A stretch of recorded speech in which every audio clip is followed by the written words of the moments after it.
We've gotten really lucky in the interviews that we've gotten so far. Everybody has been great. Yeah, no curmudgeons. No, everybody's been very engaging. I don't know if it's us or if it's just the people that we talk to or a combination of everything, but we've just been extremely lucky. So. Yeah, exactly. I don't know if it's like they really are having a fun time talking to us, or it's like stripper syndrome where you just think that. Oh my God.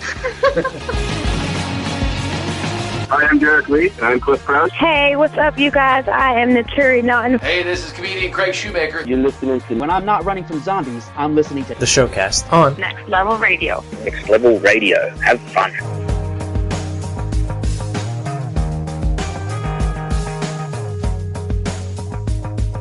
It is episode 2, second of the year, for the Showcast here on Next Level. I am Ben Beck, joined by my co-host Adam Gorey, and this week joined by Steve Richards. So, Steve, yeah, second week in a row, man. This might become a usual thing.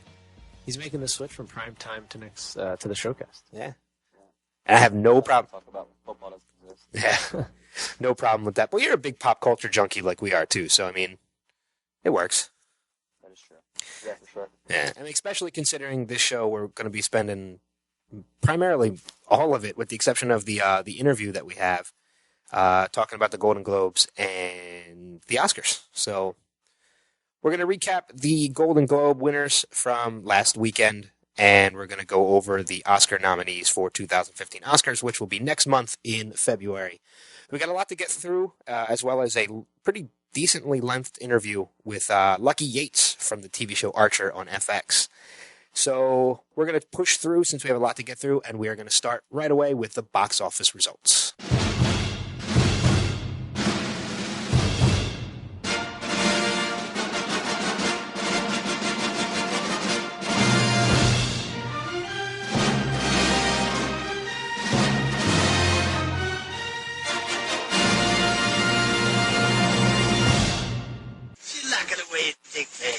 How did the box office look this weekend, Adam? Oh, it looked just peachy, Ben. I'll start number 5, dropping back from number 2 last week to number 5, Selma, with 8.3 million, 4-week total of 25.9.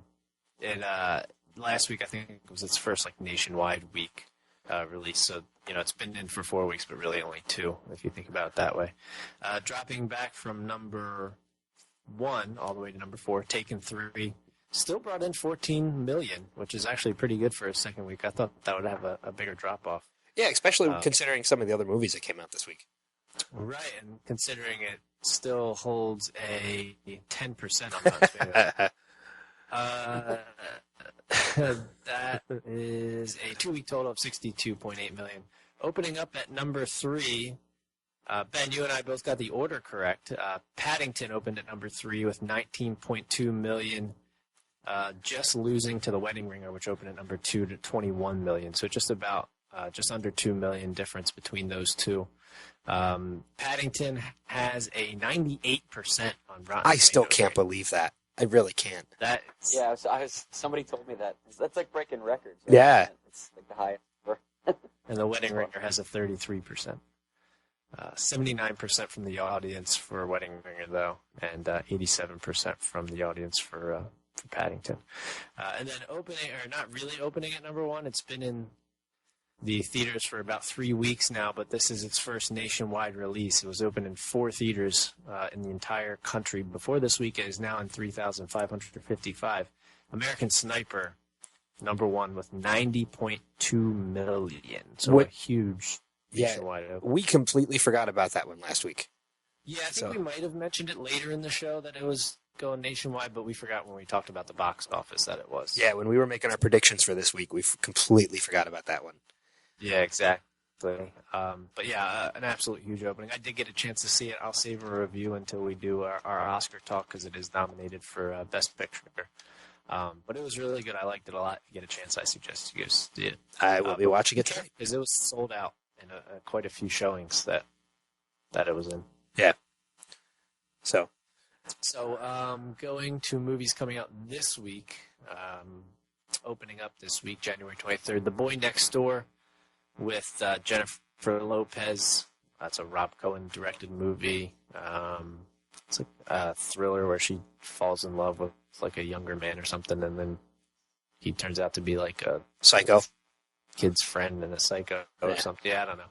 I don't know if I see that making the top 5. I don't know. I would think. That's Jennifer Lopez. You think? I think it might break the top 5. If number 5, I don't think it'll break the top 3 at all. I'm gonna say no, only because of the movies that are still in the theaters. You got American Sniper. It's not gonna beat that. Wedding Ringer. I don't think it'll beat that, and I don't think it'll beat Paddington. That's 3 right there. It only leaves 2 spots. Selma might still beat it out. I don't know. Yeah, the Oscar. Here you say Birdman. Is that not that didn't make the list? Well, Birdman's been out for months now. Birdman was out a while ago. Yeah, I thought that it went wider this week because it got nominated. Maybe. Yeah, it's still only open in 470 theaters. Oh, okay. Yeah, so it did make 1.5 million, but not enough to. I mean, it's only in 400 theaters when these other ones are in like 3,000. Yeah, that makes sense. Yeah, and the Oscar-nominated movies usually tend to stay in theaters a little longer too when you approach the Oscars. Yeah. So Selma and American Sniper probably will end up staying up there for a while. Yeah, I would think so. Mordecai also comes out this week with Johnny Depp, Gwyneth Paltrow. I don't think this looks really that good either. I don't know what to think of it. I've seen a couple trailers, and it has some humorous parts. But I think it might be one of those movies where a majority of the funny parts are in the trailer, and then you're kind of stuck with a mediocre movie in between.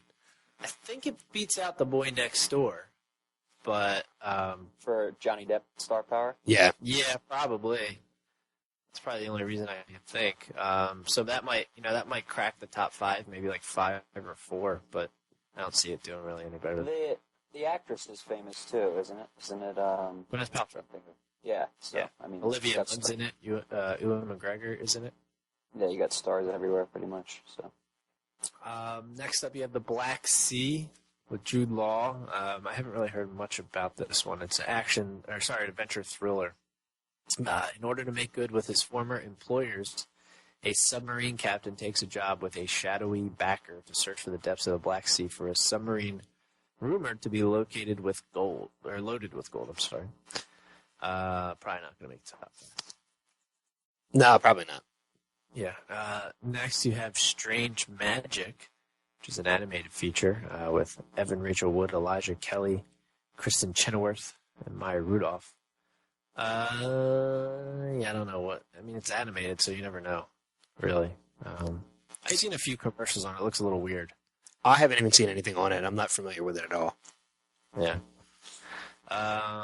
Next, you have Cake with Jennifer Aniston. Sam Worthington's also in there. I think I heard this was a snub on the Oscars, right? Yeah, we're gonna get to that when we talk about the Oscars. It's a pretty big snub for Jennifer Aniston.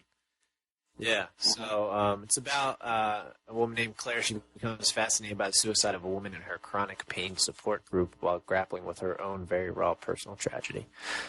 So a very dramatic role for Jennifer Aniston there. Next, you have Mommy with Anne Dorval, or is it Dorval? I don't know. I don't know much about this one, so I'm just going to skip it. And let me see. There are 2 more. I'll just run by them because I don't know much about these. Either Red Army, which is a documentary that tells the story of the Soviet Union's famed Red Army hockey team through the eye of its captain, Slava Fedosov. And then you have The Duke of Burgundy, which is a drama. Not Ron Burgundy, The Duke of Burgundy. About a woman who studies butterflies and moths, tests the limits of her relationship with her lover. It's very interesting. Interesting plot line there. We all know how butterflies and moths bring action and adventure to the big screen. So, that is it for the box office. All right, moving on then real quickly. We'll get through the DVD and Blu-ray releases for the week, starting off with number 1, Annabelle, starring Annabelle Wallis and Ward Horton. This was the prequel, the horror prequel to the movie. Oh, no, it wasn't Chucky. It's close enough. Oh, God, I can't remember what the hell it was a prequel to because I didn't see the original either. Is it a recent prequel? Yeah, it's a recent. It's hang on, I'll tell you in a second. It's The Conjuring. That's it. Conjuring. Yeah. Made about $84 million at the box office, 29% on Rotten Tomatoes, 39% from the audience. Not a big draw. I didn't see the Conjuring, so chances are I'm probably not going to see Annabelle. Yeah, me either. I'm a passer. Yeah, it's going to be a pass for me. Also moving on to The Box Trolls, voices with Ben Kingsley and Toni Collette. This is actually nominated, I believe, Yeah, best animated picture. for one of the best animated pictures for the Oscars and for the Golden Globes. I know it was nominated as well. 74%. When you talk about Good.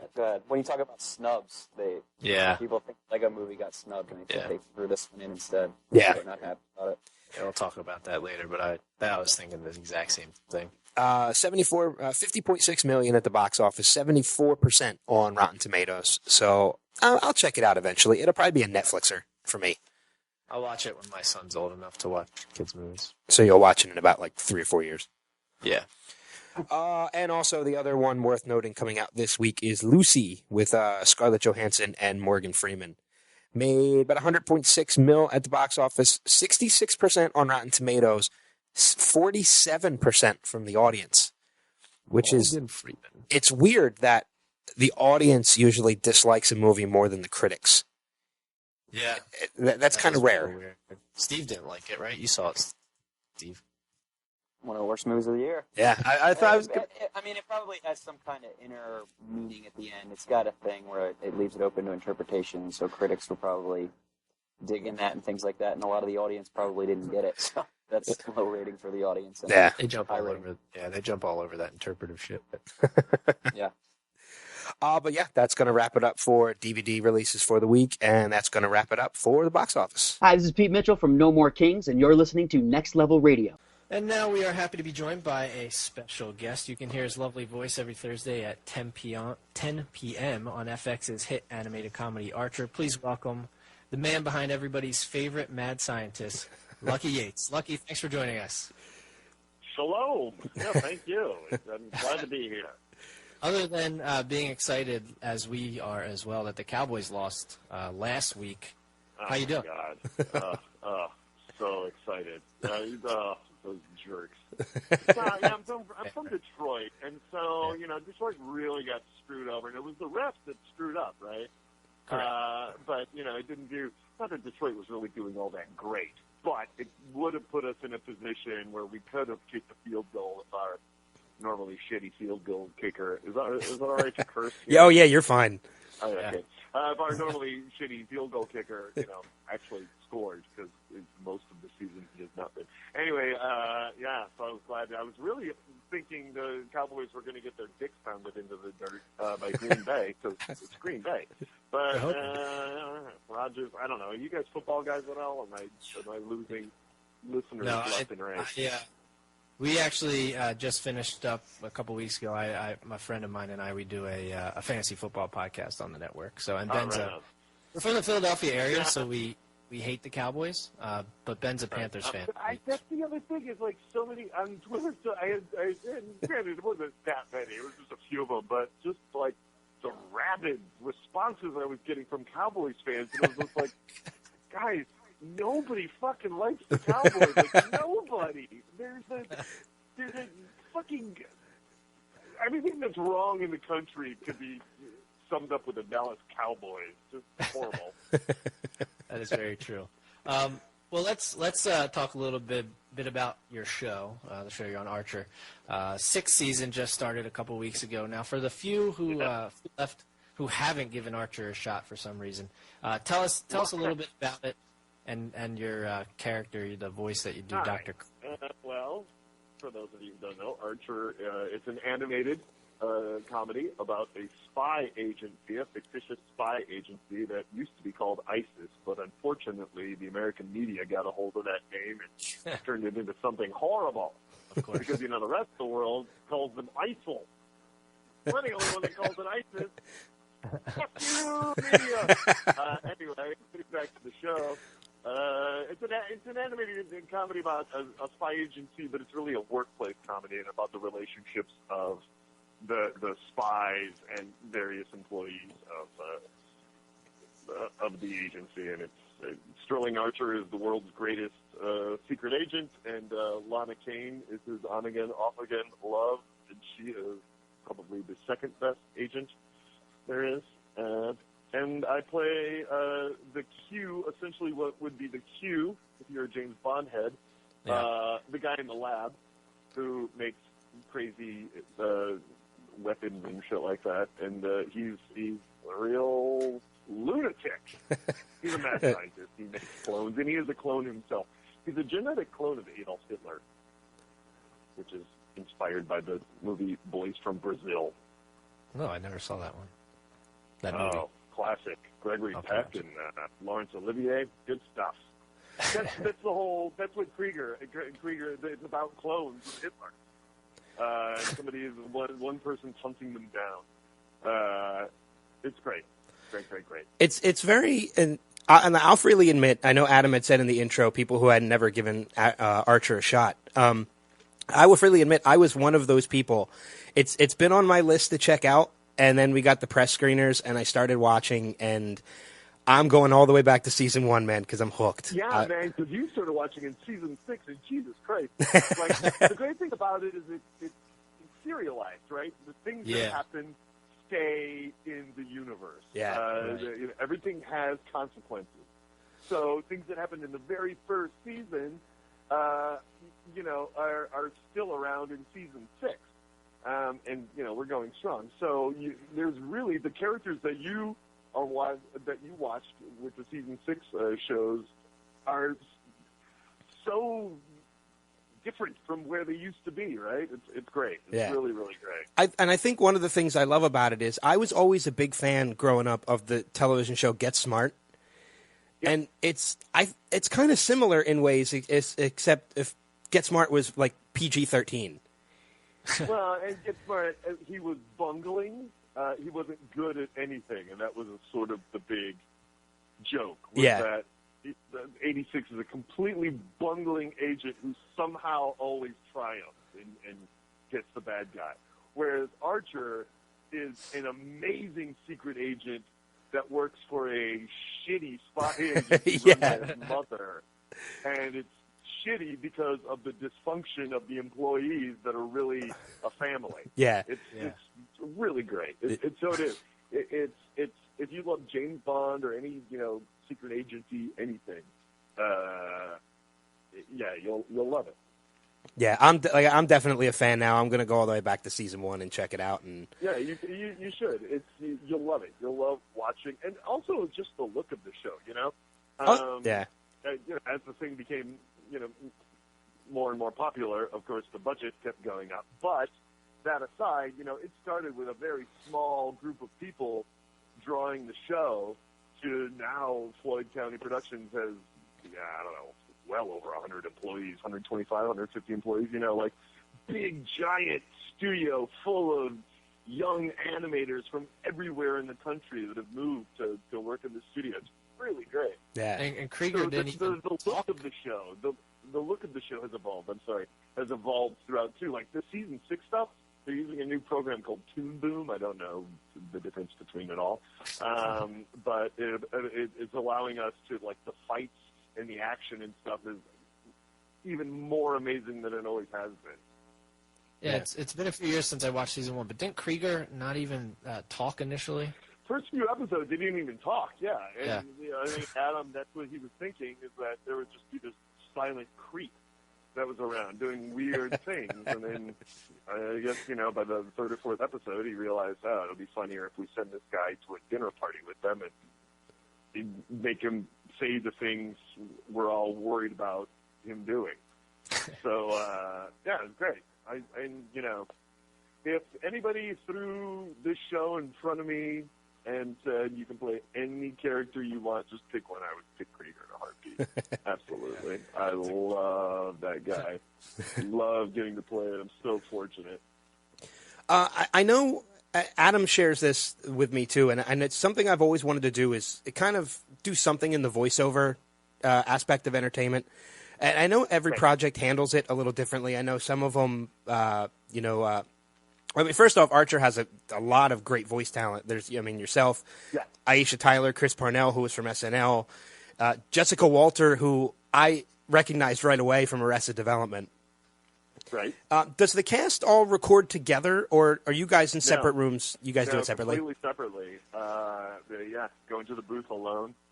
I'll see Amber at recordings because, they schedule us right after the other. Mm-hmm. So, we'll tag team. I work with Amber every weekend anyway. We're in a improv group together called Dad's Garage.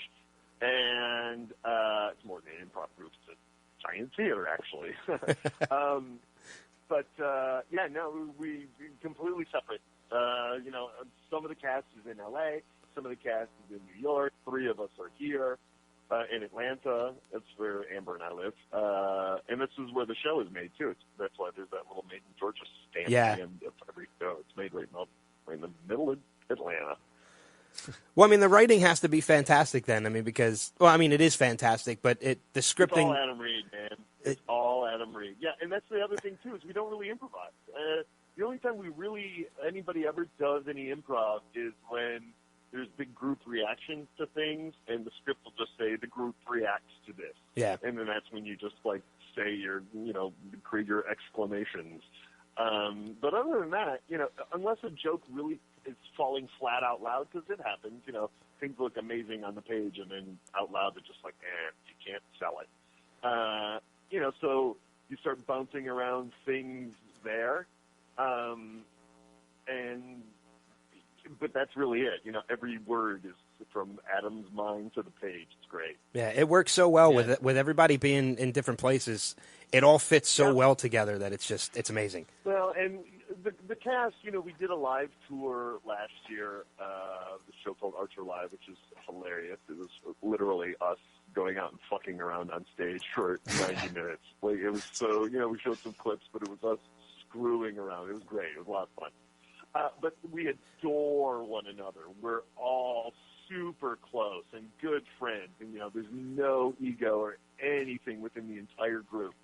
And so we love seeing each other. I'm going to Pasadena this weekend. We have our TCAs this weekend. And I can't wait. I can't wait to see all my pals from the show, Yeah. We'll knock around for a couple of days and have a blast. And then it'll be over. For anyone who's unfamiliar with the show, by the way, when he says Adam, he's not talking about me. He's talking about Adam Reed, who basically does a little bit of everything on the show: directs, writes, produces, voices Ray. Oh, I thought this was Adam Reed.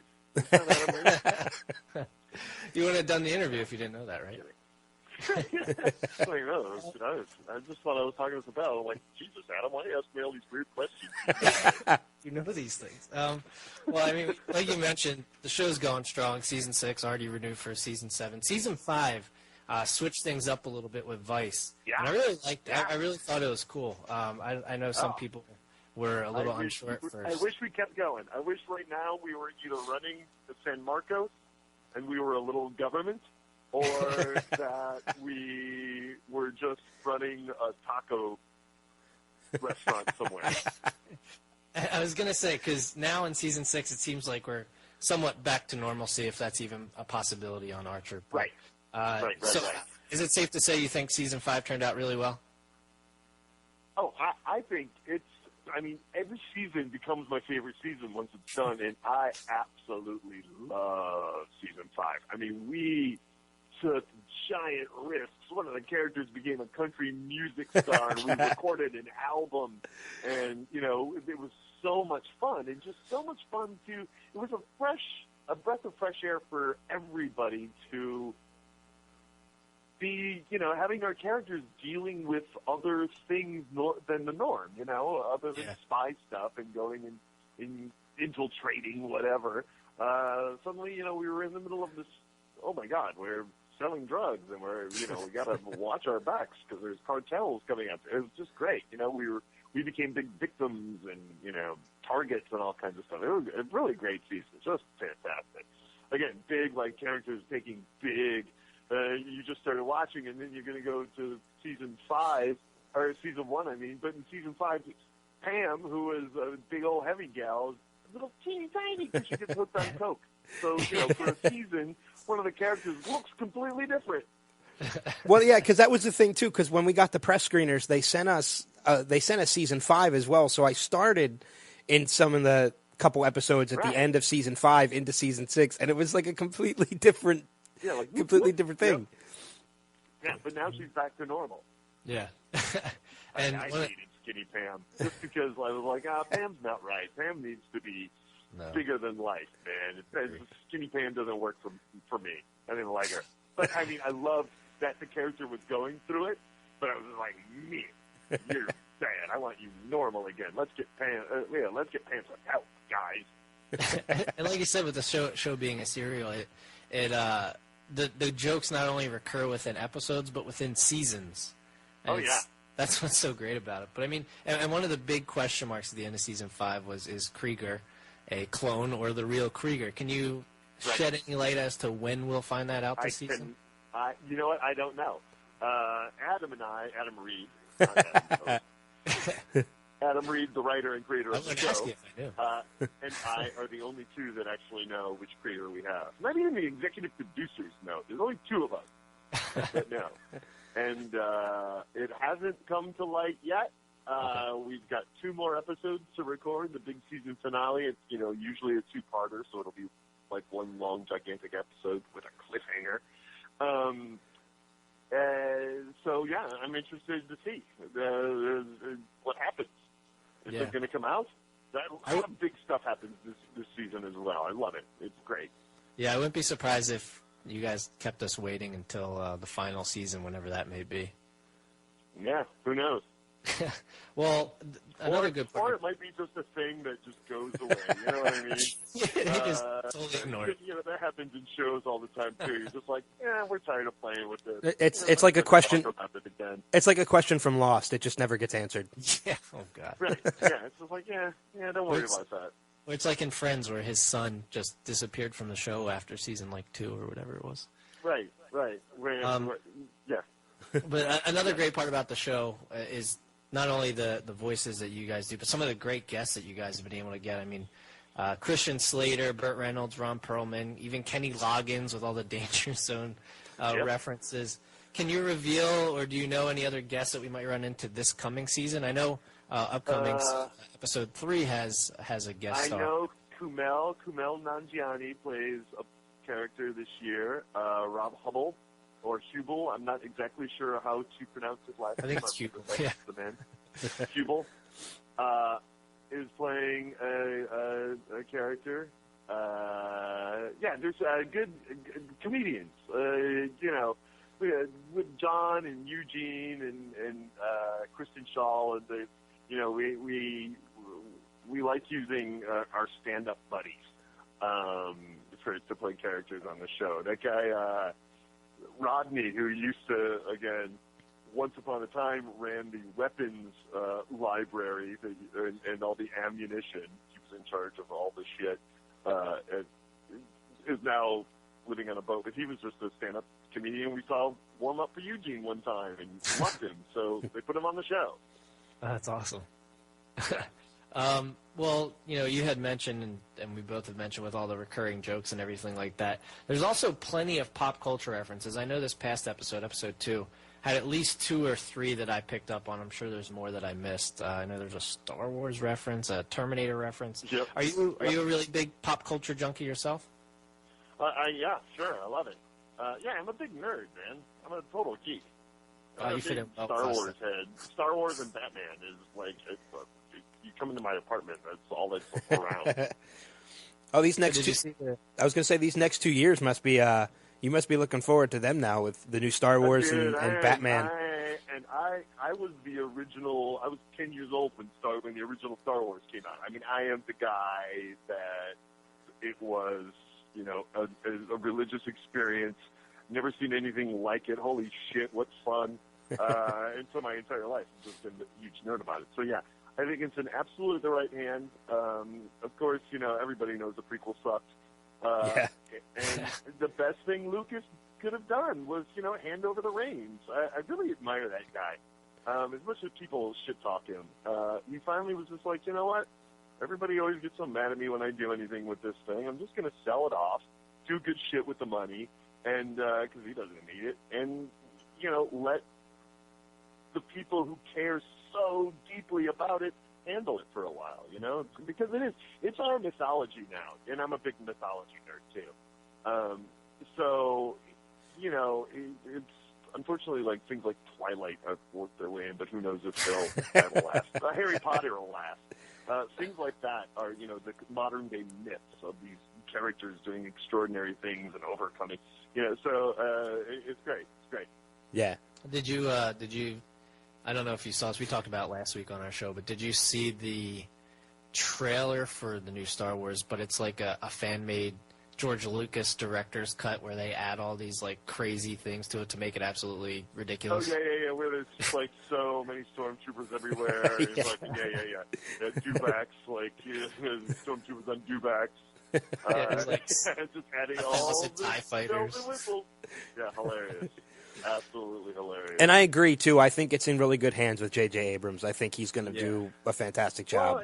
Well, and he's the thing. He grew up. He's around the same age as I am. You know, he grew up absolutely loving it, and you know, and he's a great filmmaker. I really do love those Star Trek movies. I do too. Shit on those a lot too. But I think to reinvigorate a franchise, that was the way to do it. For the old nerds pitching a fit that other shows still exist. That reality is a part of this reality, and Spock coming over, you know, just took care of everything for everybody, and still made it fun and cool. You know, I will see those movies until they really start sucking. Yeah.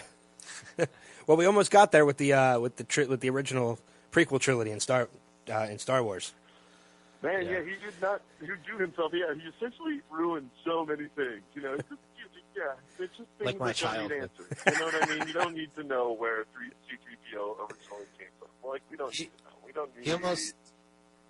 He almost did what Michael Bay did to Transformers. It ruined it. Well, he just made his universe, which was so gigantic. He just folded it in on itself too much. You know what I mean? It was like everything was connected all of a sudden. Well, that doesn't. Come on, man. Leave some mystery. Well, going back to Archer for a minute, I know it took a couple. All pop culture. Yeah, you asked me a pop culture question. Believe me, Adam and I could talk pop culture with you all night. It's just, you know, that's one of the things that we're both huge fans of as well. Yeah, we told us next we'd talk to you about Archer, though. What are you currently? Oh yeah, I mean, we can talk about Archer all day. But what are you currently nerding about? I'm a big, stuff, a lot of the Marvel stuff. I'm really anticipating Ant-Man after seeing the trailer. Yeah, Judy Greer is in Ant-Man. She plays, she's Scott's ex-wife. Oh, okay, yeah, because I know the character too. So in the trailer, you see Judy's hair in her hand. Yeah. The kid's laying in bed. I'm like, oh, there's Judy's little red hair. Look at her go. But that also was shot in Atlanta. They were down here. So there's a lot of stuff. There's a lot of stuff shot in Atlanta because I know. It's become the Hollywood of the South. I mean, there really are. It's becoming an issue out in Hollywood. Like crews and everything are moving here. It's a lot cheaper. People are super friendly here, but they're also not so gaga starstruck. Like, there's been no weird mobs or anything, you know, around shoots and stuff like that. It's just everybody just lets them go and lets them do their thing. And, you know, the stars will show up in weird little dive bars and stuff, and everybody loves that they're there and celebrates them, but doesn't become a madhouse of weirdness. Yeah, because one of the other shows I geek out about too is shot down there. That's The Walking Dead. Oh yeah, totally. Even though they're shooting in LA with one now, they're going to start a new series. Yeah, the spin-off I know is going to be shot out in LA. Yeah. Did you see the new Age of Ultron trailer? Yeah, I just saw it yesterday with the Hulk and Stark and the Hulkbuster. Which was really great. Just the fact that you knew it was Hulkbuster just proves. Just the fact that you knew it was Hulkbuster proves that you are a pop culture junkie. Yeah. Oh, dude, come on. Jesus. So it's just great. That's another one. Joss Whedon is so perfect. Yeah. To handle that property, those properties, and all that kind of stuff. And I was really, going back to Ant-Man, I was really, really bummed out when Edgar Wright dropped. I was too. And and I'm sure it was because they were trying to get it into this Marvel Cinematic Universe, and he wanted, he's been thinking about this movie for so long, he wanted to do his movie, and just, so I was really like, it's just never going to be as good. So it kind of, was shitty about it, but it looks amazing. Yeah, I'm really, Paul Rudd, you can't really go wrong with that guy. Yeah, I was sold when Paul Rudd was cast as as Ant-Man, and I was really bummed too when Edgar Wright dropped, just because I'm such a huge fan of his films, from the Shaun of the Dead and that trilogy to Scott Pilgrim, and he's Scott Pilgrim is so perfect, save for Scott Pilgrim. It really breaks my heart, man. And I don't shit on Michael Cera. I think that's one talented and hilarious dude, but he's a very certain thing, you gotta get that guy. And I've read all the Scott Pilgrims. I'm a huge fan of that series. And Scott Pilgrim's a punk, man. He's not kind of a dowdy wuss like Michael Cera. like a mousy, yeah. Again, it's just a little like timid, And Scott Pilgrim's not timid at all. He's stupid. He's a punk and dumb. He makes dumb choices, like all young men.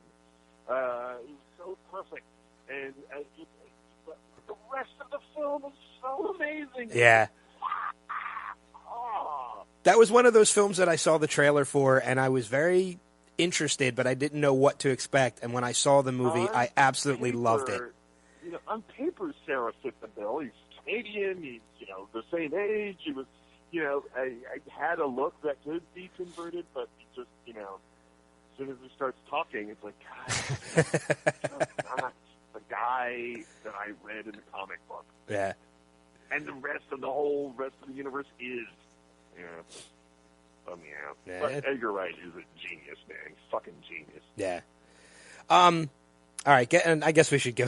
We should try and shift blades, get back to some other stuff. Yeah, sure. We'll have to have you on. We'll have to have you on sometime just to literally talk pop culture for like a half hour. Oh yeah, anytime, man. Let me know. I could talk about this shit all day. Yeah, definitely we could. Maybe like closer towards like when Age of Ultron comes out, we'll get you back on. Yeah. We'll talk about that for a bit. Great. But I know it took a couple seasons in Archer, but you got your name listed in the credits finally. Yeah. This season. Yeah, and you're listed as Lucky Yates, but Lucky I know is really just a nickname, isn't it? Well, it's not a nickname. It's, in the Screen Actors Guild, in the union, there can't be two people with the same name because they're protecting, residuals. They don't want the checks going to the wrong guy and all that kind of stuff. And so my name's Matt. And I went to go get my union card, and they were like, great, you can't be Matt anymore because there is already a Matthew Yates for the card.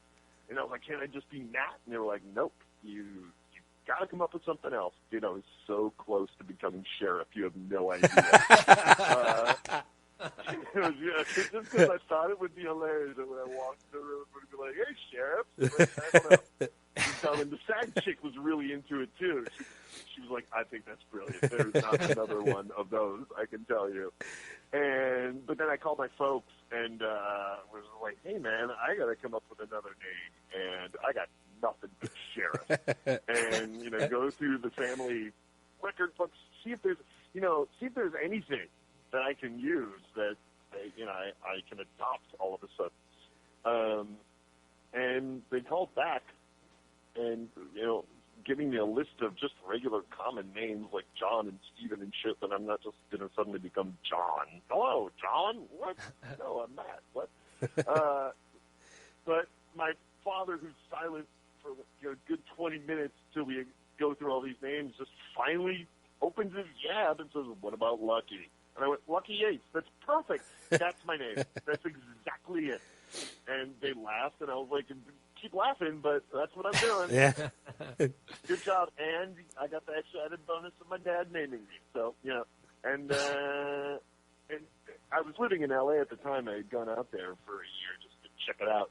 And out there, man, as soon as you do that, it's such a common thing. Everybody immediately switched over. Everybody. Whoop. People that had known me for years and years as Matt were just like, hello, Lucky. So now everybody calls you Lucky. You don't go by Matt anymore? Yeah, even my folks. My dad has just started to think I became Lucky Yates in 1999. That's when Matt Yates died. Well, he's still out there somewhere, according to the Screen Actors Guild. Women. He was killed by a jealous lover. Anyway, since '99, and he's only now swallowed his pride, and he's the one that named me. They call me Lucky, but it's worked out very well. It's a good name, man. It's a really good name, and I love it. I love it more than my original name. I should just have it changed, but so much paperwork. Yeah, Sheriff really would have been great. I just keep thinking about that. Sheriff Yates. Oh, dumb. It's so dumb. It would have made me laugh every time. Every time, but I'm sure I would have regretted it. I've never once regretted Lucky. I'm sure I would have. And I have a dog. His name is Abe. And so when we're together and we meet, other dog owners love to meet other dogs. Yeah. And if it gets as far as names, man, it throws them for a loop. The dog is named Abe, and I'm named Lucky, and they're just like, what? Well, you had mentioned earlier that you and Amber Nash do some improv, and just an observation: you and Amber Nash are the only two in the opening credits who don't use that little bouncing dot, bullet, whatever it is, in your actual name. Everybody else has like an I or a J or something that uses it, and you two are the only two. Yeah, I never noticed that before. Well, it's all new. Now you won't take stop. my eyeballs off my name. Actually, Now you won't stop. I like watching Krieger chase it. Krieger chases it, which I think is fun. Yeah, that is pretty cool. Yeah, once I noticed it, I couldn't stop. It was like when you see the arrow in the FedEx, it just doesn't go away after that. Yeah. A to Z at the Well, but yeah, like you said, you guys have been doing improv. How long have you personally done improv? I started back in 1997. That's when I joined Dad's Garage. And it was the summer I tried improv for the first time, and then they just started tossing me out on stage. And back in the Matt Yates days. And Amber wasn't that far behind. It was somewhere in 2000 or something like that Amber jumped in. Do they let you do any improv on Archer at all? No, like I said earlier, there's never any real reason to. That's what the group reacts to. Okay. Did you ever think of maybe, with Whose Line Is It Anyway coming back, and Aisha Tyler, one of your co-stars, being the host of Whose Line? We know those guys, because of Aisha, and Colin Mockery comes and plays with us a lot, actually. And, right on. Keep going, guys. I don't need to be on. I'm already on TV. You know what I mean? I don't need to be on TV. That's fine. I like doing it in front of an audience. Yeah. Would I guest on that show? Absolutely. But start a letter writing campaign. I'm happy. This is all I've ever wanted. So I'm good. I know you've been doing the convention circuits now too with Archer and the cast. Yeah. How long have you guys been doing the conventions with Archer since it's been on? I did a ton of them last year, and it's just pretty much Amber and I. But we go and we'll do an improv show, and we're more than happy to do it. We live here in Atlanta, and we're not always in a movie or on television or something like that, so we have the time. But, as soon as any of us get busy or whatever, that'll probably nip at least the show thing in the bud. But doing the cons was great, man. I love it. I love going. What did you think your first time going? The smaller cons are a riot. Yeah. What did you think your first time going? Because I know they can be a little crazy sometimes. Yeah. Well, no, dude. Dragon Con is here in Atlanta. And I've been going to that since I've lived here. And so, I've seen the con from the nerd point of view 1,000 times. Yeah. And then it's just suddenly found myself on the other end of it, so. Yeah, it's going to be fun. Cool. Because I know exactly what the dudes on the other side of the table are going through. So, I'm like, Amber and I are the most approachable people on the planet. Because we're not like, whatever. We play these characters, but we don't feel like we're big deals, just like, we're happy to be here. Yeah. Were you going to the conventions a lot before you started doing Archer then, knowing what it's like from the other side? Just Dragon Con because it was here. My goal, my dream was always to get to Comic-Con. Yeah. Finally, that started happening. Like I said, I've hit everything I've wanted. Popular cartoon character? Check. Playing mad scientist? Check. Panel at Comic-Con? Check. Okay. What do I do now? There's a talking doll of Krieger, like, okay, yes, I'm gonna go to mechanic stool.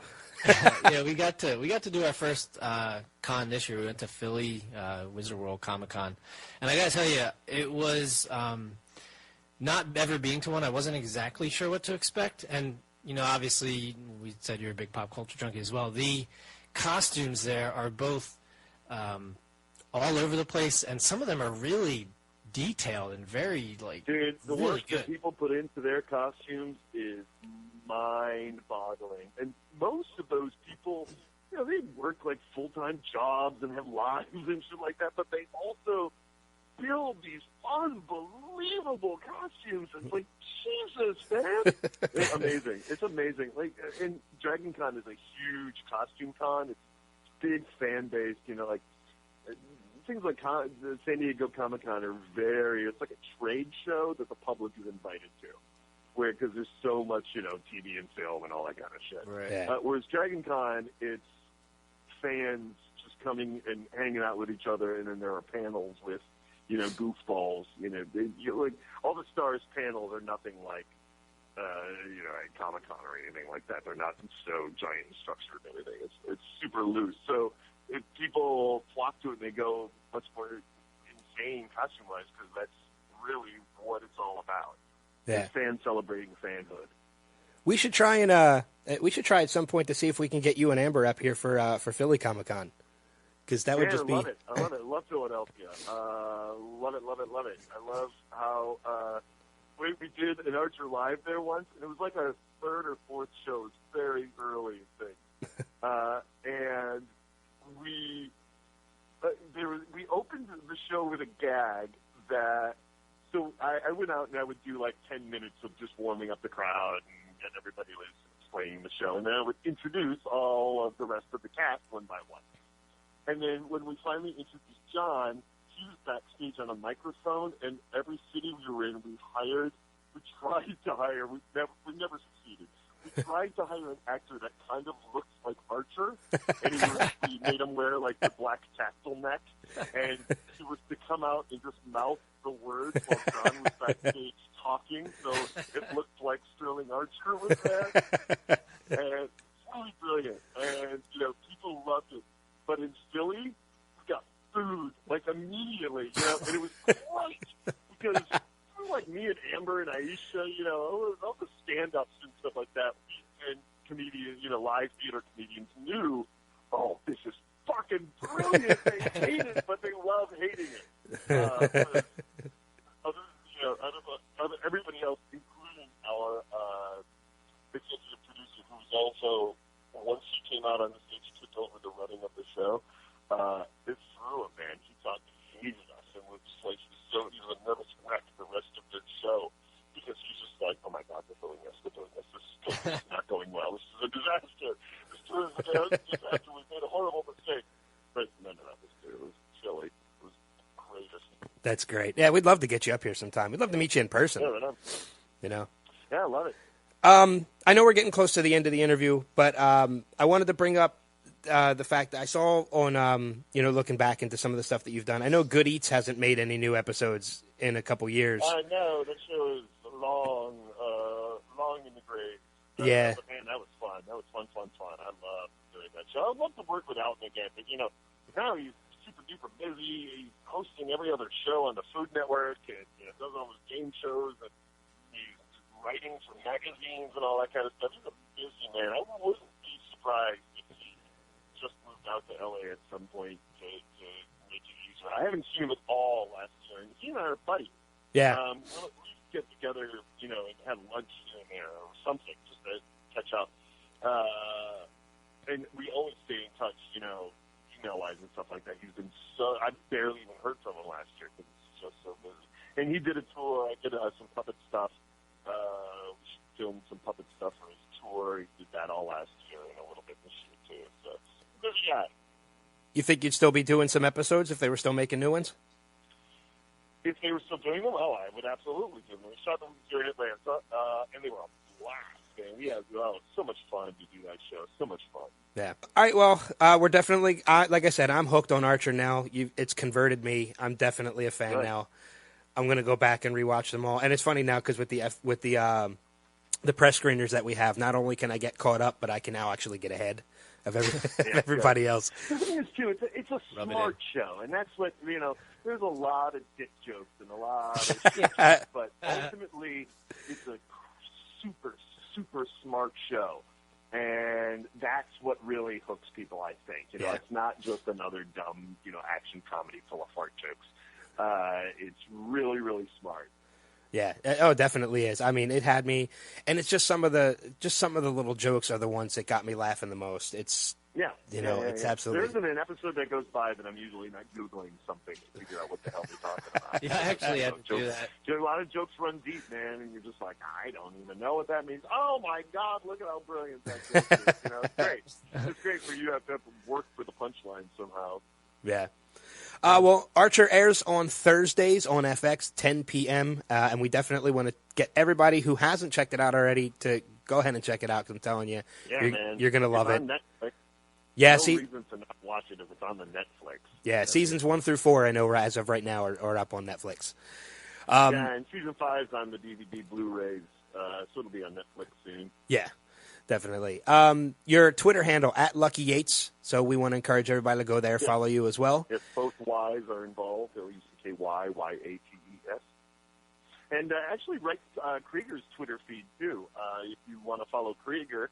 Oh, Krieger has his own Twitter feed. It's at Krieger Signals, and it's Krieger, K-R-I-E-G-E-R, Signals. You tweet for that, too, don't you? Yeah, I'm the one that writes the tweets. And Amber writes Pam Booby's tweets, and Pam is at Pam's Gossip Train.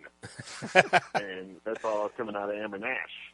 So that's sort of where we get to improvise and cook up little lives for our characters outside of the show when we're writing Twitter. Because Pam has an amazing life. Krieger runs a lot of things down in the sewers. It's a lot of fun. And, we have to turn everything in. Everything has to be approved. So it's all part of the world, of the canon, I guess. Of the Archer universe. Well, now at NXT Level Radio follows all of those. Awesome. Well, Amber C. Nash. Amber is Amber C. Nash. She's funny. Awesome. Yeah, I'm definitely going to follow them on my personal account. I think we account, actually too. might get a chance to talk to her in the coming weeks. Yeah, you should. I'll tell her it's cool. Awesome. Put in a good word. Yeah, I totally will. Yeah, So, great. Well, Lucky, this was a lot of fun, man. This was we'll definitely have you back on in the future to just talk some pop culture stuff. I would love it. Anytime, guys. So, all right. Thanks for joining us tonight, man. You bet. Hey, it's Rick Hoffman from Suits, and you're listening to Next Level Radio. What's in the box? How awesome was Lucky Yates, man? He was awesome. He was fantastic. And he was also nice enough not to completely call me out on the fact that I forgot that he mentioned they don't do improv on the show. 'Cause I asked him. It's like, oh, yeah, that's right. He did say that. I thought about that, too, when you got to that. And I was like, he said that earlier, but I hope he just kind of blows it off. Which he did. Yeah, he did. Yeah. Like I said earlier, blah, blah, blah, blah. But, yeah, he was awesome. And I can't wait to get him on again down the road when, Avengers comes out and all that. Well, I'm wondering if the number that we have, I think that's his direct number. Because, Probably, yeah. So, we have it. I'm not going to just randomly use it and call him, but... Start calling him. Text him tomorrow. Yeah. Hey, Lucky, this is Ben. How's it going? How'd you like this weekend's football games? Yeah. Yeah, we'll have this interview with, we just had that interview with Lucky. You can listen to any other past interviews that we've had, too, on our website, www.nextlevelradioonline.com. I beat you to that one, Adam, because you usually do it. Yeah, but we got about 40 minutes almost with him? Yeah, it was pretty awesome. Yeah. So, once I finally figured out what number it was to call. Before, we had to call him, and Ben accidentally dialed one of the other FX reps instead at first. Luckily, she didn't answer. Yeah. It's been awkward. Yeah, because it was kind of weird that he's in Atlanta and I was calling an LA number. Yeah. Lucky? Yeah. Lucky, your voice is extremely different from Krieger. Sound nothing like Krieger. So, real quick too, since we're mentioning interviews, and unfortunately, we got bad news that Jay Harrington's show Benched got canceled. Yeah, that's a bummer. Which was, but I tweeted at him, and said, sorry to hear about that. Told him we were fans, and he tweeted back. He said thanks for the support, and so I'm sure he'll be on something else. Yeah, which means we'll get to talk to him again. Better off dead. Yeah, which is awesome. We'll get to talk to him again down the road once he finds another project. Yeah, actually, Steve, we should have him on prime time. He's just a fantasy football player. Oh yeah. Yeah, his team went 3-10 this year. He said. Yeah, he's not good at it, but he's No, we definitely won't bring him on to give advice. No, but he can get it. He can get advice from you guys. Exactly. But moving on, like I said, we have a lot to cover with the Golden Globes that were last weekend, as well as the Oscar nominations that were just brought out this week as well. So we're going to start off first with the Golden Globes. We're going to go through this. Next one. But, oh crap! You're right. Yeah, I forgot. We got to do next level. All right. All right. Then let's do that first. Let's hit the next level news. This is next level news. All right. Starting off first with coming up in a couple weeks, Adele Dazeem to sing the national anthem at the Super Bowl. That's fantastic. Adina Menzel. Is that the same Adele? Yeah. Adina Menzel to sing the national anthem at the Super Bowl. She won't sing Let It Go either, hopefully. So, but it was just... That's who that is? Yeah. Yeah, but the Today Show announced that the Broadway star will be tasked with singing the national anthem at the Super Bowl. John Legend, now an Oscar nominee for his song Glory from Selma, will sing America the Beautiful. And Katy Perry is the halftime performer. So it's a pretty packed musical. Do you think anyone will come out with Katy Perry? Yes, Lenny Kravitz. Oh, is that announced already? Yeah. Moving on through next level. What's that? Cool, like 10 years ago. See, I haven't. They'll probably do American Woman, and it might be cool. That's true. See, I always like the rock acts better than the pop acts. He was in the Hunger Games. Yes, he was. It's funny because when Andrew and I first went to see it in theaters, I jokingly said, hey, look, it's Lenny Kravitz, as a complete joke. And then after, when the credits were rolling, I saw that. It really was Lenny Kravitz. Yeah. All right, moving on with next level news. Tara Reid and Ian Ziering returning for Sharknado 3. Of course. Yes. Sci-Fi's Sharknado franchise is sticking with its stars. Tara Reid and Ian Ziering have signed on to reprise their roles in Sharknado 3. I'm really surprised they haven't killed off Tara Reid yet. Because I would have. She's keeping the buzz alive by posting naked pictures of herself on Instagram. Yeah. I'll do it. Yeah. Let her go then. That's true. Sharknado 2, the second one, aired in July and is Sci-Fi's most watched original movie ever with 3.9 million total viewers. I've only seen the first one, and I saw it. Me too. I saw the Riff Tracks live version of Sharknado. I want to watch that. It's hysterical. I don't know if they've put that online yet. I'll have to check. And if they do, I'll have to get it to you. Yeah. Moving on, as again, James Cameron pushes back Avatar sequels by a year. I didn't even realize they were still in plans to happen. Yeah. I knew they were going to, I think 3 more. Yeah, I think so. Moviegoers will have 3 to... more? Yeah. Moviegoers will have to wait a little longer to return to Pandora. James Cameron told the Associated Press this week that he has pushed back production on the Avatar sequels, and the next chapter won't hit theaters until Christmas 2017. I got Pandora on my phone. We're not just going to do one, then make up another one and another one after that, Cameron told the Associated Press. And parallel with that, we're doing all the designs. So we've designed all the creatures and the environment. I wasn't crazy about the first one, to be honest with you. It was pretty much, it was good. It was Pocahontas. Yeah. It's the story of Pocahontas. It was not the best movie I've ever seen. No. It was Zoe Saldana's least attractive role. Sort of. Yeah. She did all right. Yeah. I mean, she still looked good. I'd still, Yeah. So, we're going to have to wait a little bit longer to see the sequels. Hopefully, though, if he's doing everything together, you're going to see them year after year. Do you think they get naked in the second one? Like naked blue people? How weird would that be? They're naked they're pretty much naked anyway. Yeah, they don't wear any clothes. So. Is that right? Yeah. They don't wear any I don't clothes. think so. I I don't, haven't seen. Wow. yeah, me neither. Anyway, That's the problem. People are going to forget about it Yeah. once the next one comes out. I It's gonna already be like it's gonna be like the 300 sequel. yeah, or the Sin City sequel. Yeah. Yeah, it just took too long. I already did forget about the first one until I read the story that they were delayed. I was like, oh, I didn't realize you were still making them.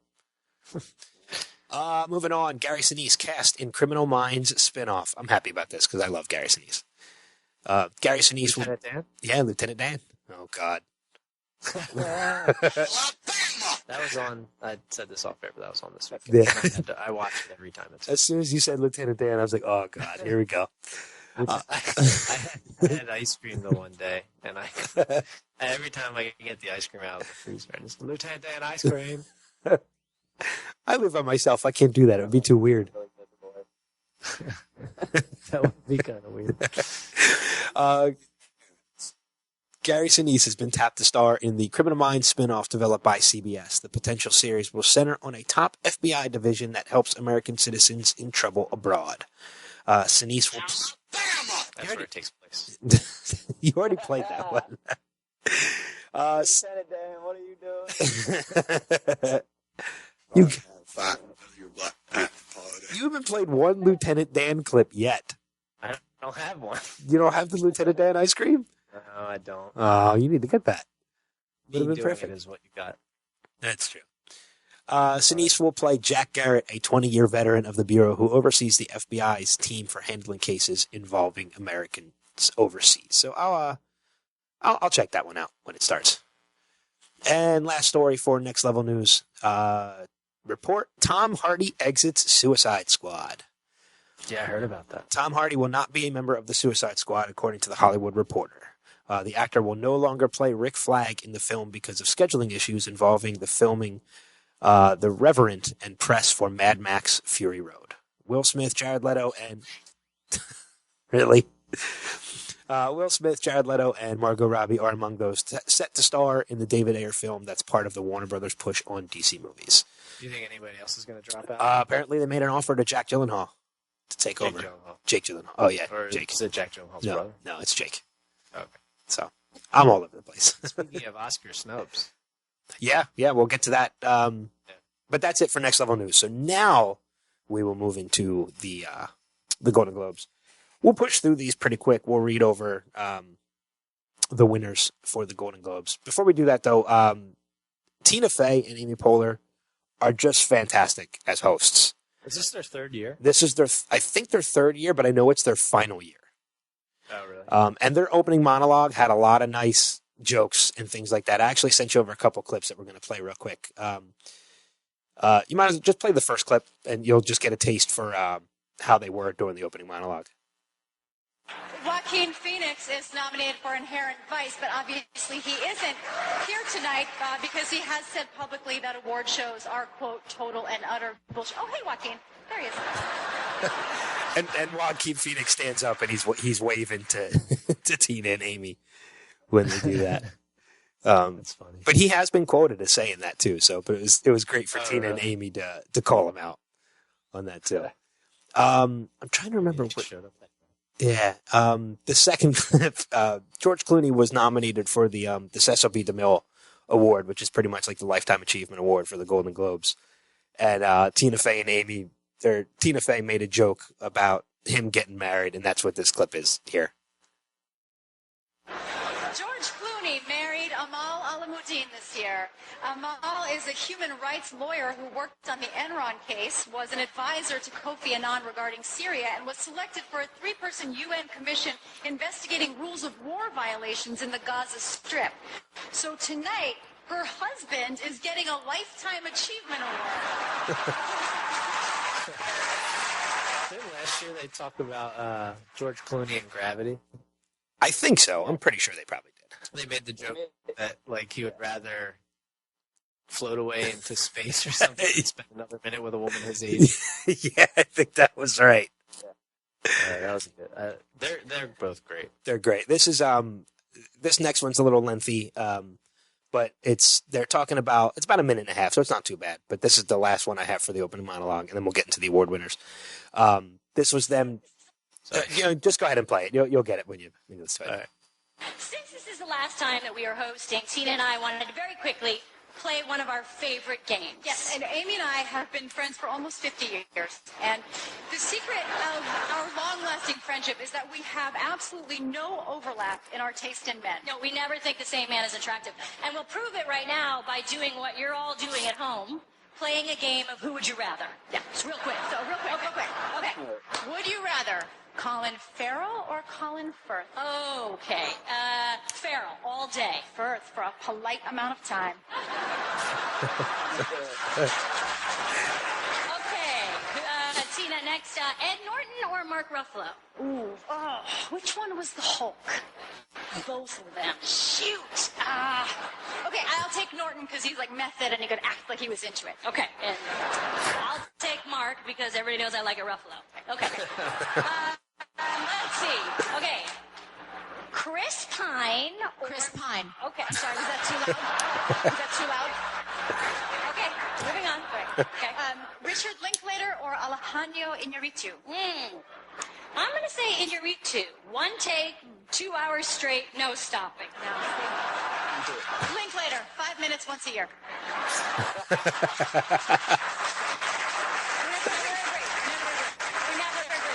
Yeah, I think that was it. Yeah. But that just goes to show you like how great a hosts they are. So yeah, I wouldn't be surprised if like down the road they bring them back. I don't know. I know I could see not doing Or another. they bump up. What was that, Steve? Or that they bump up for the Oscars. Yeah. I know there's a lot of talk of Bill Hader and Kristen Wiig after seeing them. Oh God, what the hell's the term for when they presented the category? Their time was pretty funny. So I saw there was a lot of people saying, Bill Hader and Kristen Wiig should do it next year, which I'd be down for that. Who's doing the Oscars this year? NPH. That's right. Which I was going to Was say, last- NPH should host everything.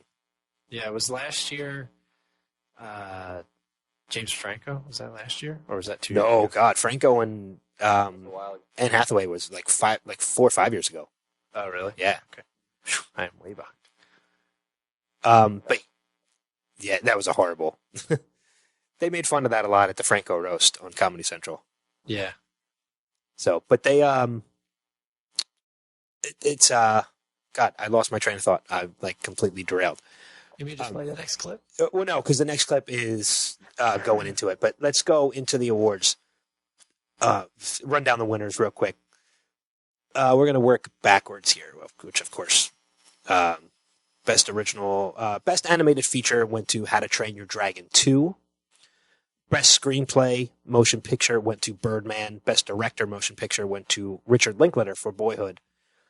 Best supporting actress in a series, miniseries, or motion picture for TV, Joanne Froggatt for Downton Abbey. Best supporting actor in a series, miniseries, or motion picture for TV went to Matt Bomer for The Normal Heart, which I'm proud of him because he went from a USA show to, doing miniseries like this and now winning Golden Globes, which is awesome.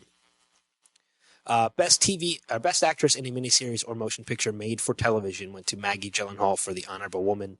And best actor in a miniseries or motion picture made for television went to Billy Bob Thornton for Fargo, which is pretty awesome. We were this close to talking to him. Yeah, I know. I'm still bummed. Who knows? Well, we're not going to get him for Fargo now because he's not going to be back for Fargo. Best actress in a TV series, comedy, or musical, Gina Rodriguez for Jane the Virgin. Best supporting act. I know you don't know what the whole thing is for that, do you? No, he was here last week when I just talked about my distaste for that show. Well, that's what I meant. Just the distaste for the show. I would have taken any. It's surprising actually because the other 4 aren't those all premium TV shows? Yeah. Lena Dunham for Girls, Edie Falco for Nurse Jackie, Julie Louis-Dreyfus for Veep, and Taylor Schilling for Orange Is the New Black. Yeah, it's surprising to see a cable, the underdog essentially of that category. Well, yeah, pretty much. It's definitely a surprise. Best supporting actress in a motion picture went to Patricia Arquette for Boyhood. Best supporting actor in a motion picture went to J.K. Simmons for Whiplash, which is pretty awesome.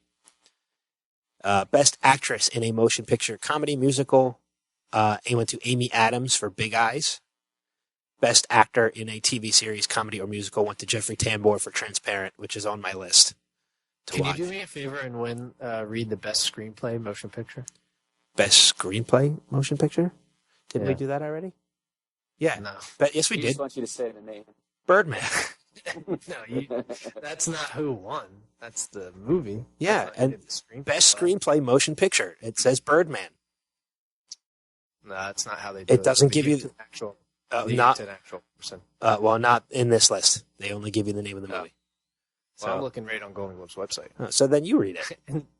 I can't. If you go to goldenglobes.com and look at the, you'll know why I can't. That's why I wanted you to do it. Well, let me make an attempt at this. Yeah. The other nominees were Wes Anderson, Grand Budapest Hotel, Gillian Flynn for Gone Girl, Richard Linklater for Boyhood, and Graham Moore for The Imitation Game. But the winner was this has to be multiple people.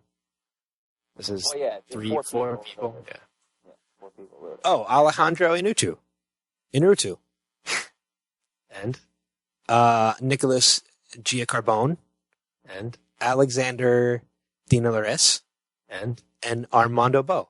There you go. For Birdman. Pretty good. It's just funny that there's 4 names there stacked like that, and the other 4 people are just one. Yeah. So, all right, running down this list real quick. The rest of this list real quick. Best Actress in a TV Series Drama went to Ruth Wilson for The Affair. We have a clip for this one. Best Actor in a TV Series Drama went to Kevin Spacey for House of Cards, which is awesome. That's that's the 5th clip. If you want to play that, his acceptance speech I thought was really, really well done. So if you want to play that clip, that's the 5th one I sent you.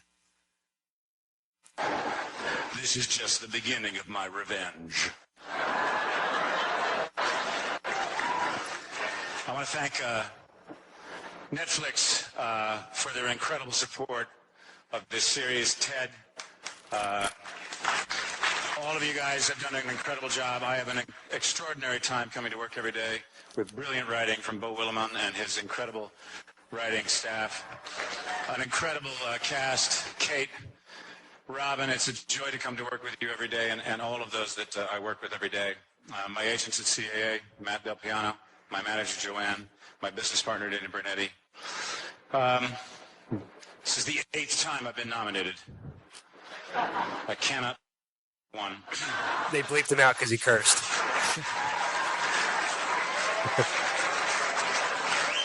But I want to tell you just a little story that will explain to you how I feel about this tonight.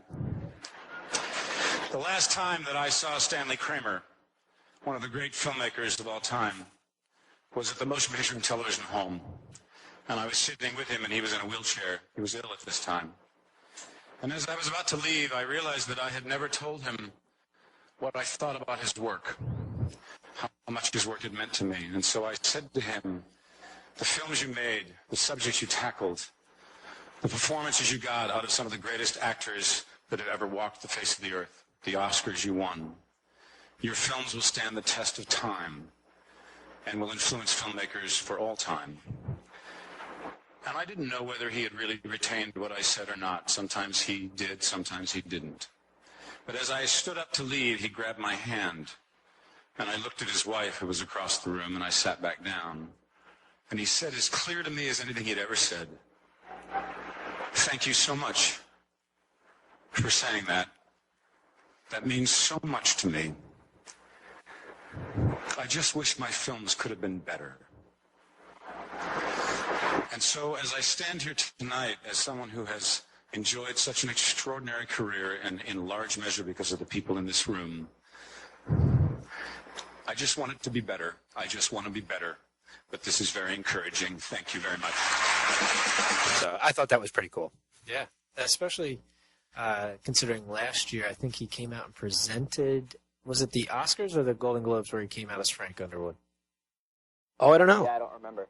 But he does do the character a bunch, which is cool. Yeah, which is awesome. It's cool. It's nice to see him do a little bit more of a serious speech there. Yeah. Pushing through again, Best Actress in a Motion Picture Drama went to Julianne Moore for Still Alice. We have another clip for this one. Best Actor in a Motion Picture Comedy or Musical went to Michael Keaton for Birdman, which is really awesome. And one I called from the moment I saw Birdman. I said he was going to win an award for that. I don't want no scrubs. What? Have you ever seen the other guys? I do. That's right. I saw the TLC reference. That's right. I forgot he was in that movie. That's TLC. I forgot he was in that movie. He was the police chief. That's right. But I have the clip of his. That's true.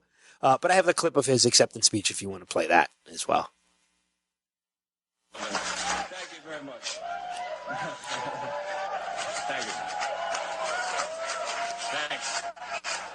The reason people go on about thanking so many people is there are always so many people to thank. I've taken care of personally and privately most everyone except for Nancy and Brad. And I want to thank the Hollywood Foreign Press for even having a comedy category. Really, man, really. If I can carry that flag for even a night, I'm proud to do so. Alejandro,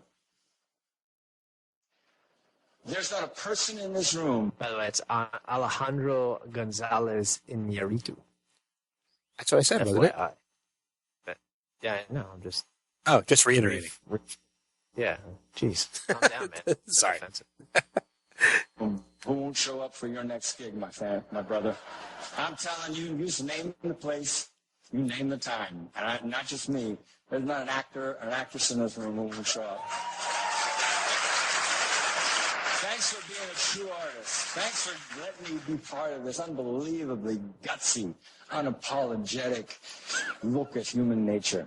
Thanks. It's been a ride. This cast is tremendous. The crew is tremendous.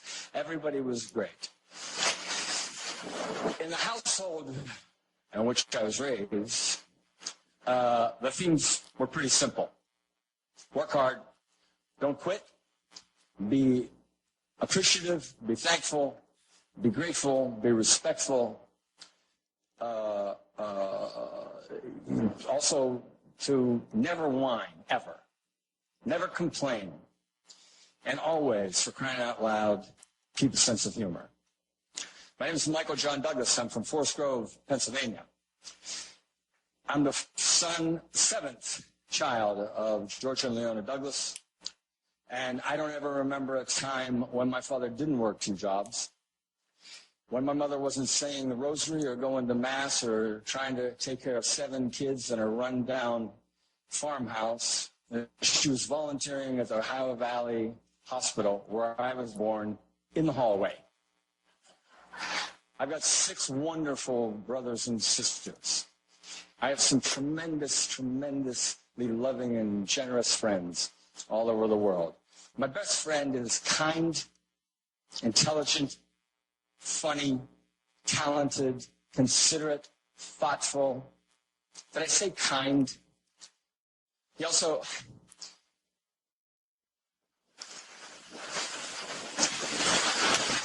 happens to be my son, Sean.